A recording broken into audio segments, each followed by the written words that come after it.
Hi again, it's Chick Fix, and I want to talk to you today about a very sensitive subject that's on all of our minds: caulk.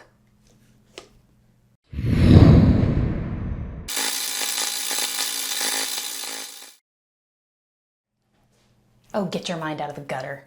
Welcome to my guest bathroom. In your bathroom and in your kitchen and a lot of other areas in your house, you're gonna have caulk. But sometimes the caulk can get kind of grimy. So every once in a while, you might want to clean out the old stuff and replace it with new stuff. Now, to remove the old caulk, you want to take a sharp blade like a box cutter or even an X-Acto knife and cut a nice, sharp, straight line where the caulk meets the wall. Then you want to do it again at the bottom edge here, and sometimes a straight razor might work for you on this if you've got one. And then, once you've done that, you should be able to very carefully pull out the old caulk. Now, it is very important to make sure that you get all of the old caulk out of there before you get the new caulk in there. So depending on the space you're working on, you may need to get a little inventive on what you use. You could use a putty knife, you could get one of these scrapers and put a razor on it. Then make sure you wipe it down. If you've got a lot of excess residue and stuff in here, you may need to bring in your vacuum cleaner with the hose attachment so that you can kind of get everything all suctioned out of there. But make sure you get it nice and clean. Caulk comes in different sizes. Usually you're going to find it in tubes like this one that you need to use a caulking gun for. But if you have a smaller job like this one, then you can find it in these smaller tubes. If you have a smaller job, a smaller caulk will do. Stop it. Cut the tip off at an angle, makes it a little bit easier. And just carefully squeeze all the way down. Then take your finger and slide it gently all the way down, and you get that perfect little concave area you want for that groove. Now, to get to any excess that you might have missed, just take a paper towel, wrap it around your finger, and just slide it across to get off any excess. And you may have to do this a couple of times. There's a little bit of artistry involved here. Another area of your house where caulk can get pretty nasty is in your kitchen. I've got this beautiful undermount sink, which I love, but over the years, the silicone caulking here in this little groove has gotten pretty nasty, and no amount of bleach or scrubbing has done any amount of good. It's just nasty and it's time to come out.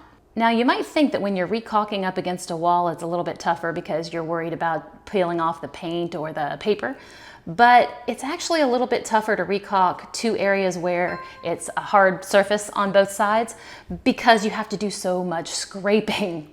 With this sink in particular, it's tough because you have this really tight groove in here that you really do want to make sure you scrape all of the old caulk out of. I think I've gotten this just about as clean as I can, and I'm going to try to let this dry a little bit because I want to make sure it's nice and dry before I put any new silicone in there. But I do have another job I want to show to you guys.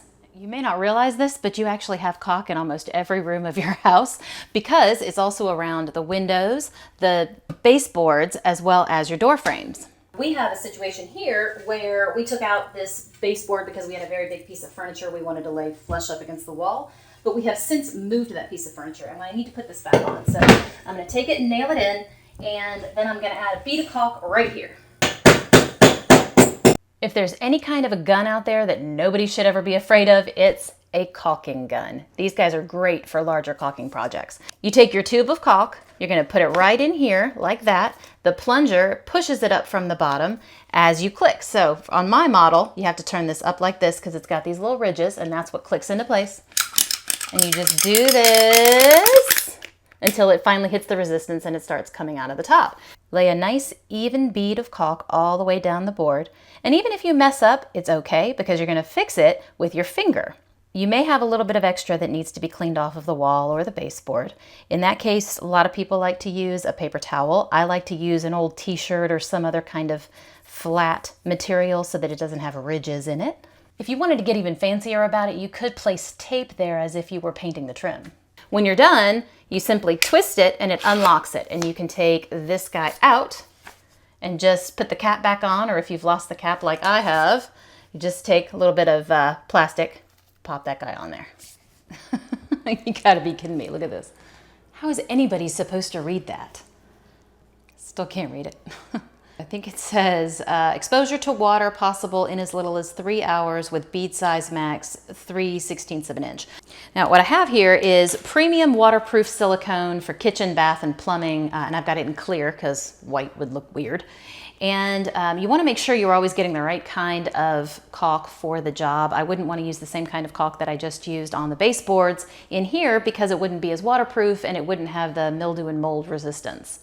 Just like the other two jobs, lay a thin bead of caulk and then go back with your finger to smooth it out, and then use a cloth to wipe off any excess. And as usual, the prep work is always the hardest part. So I need to let this dry for the next few hours, so I'm going to go ahead and sign off. But I am here to tell you that you shouldn't be afraid of caulk. Caulk is your friend. Y'all have a great day, and thanks for putting up with all my caulk jokes. Look, it's a butterfly. Little bunny hoo-foo running through the forest. I guess I still have a lot to learn about lighting.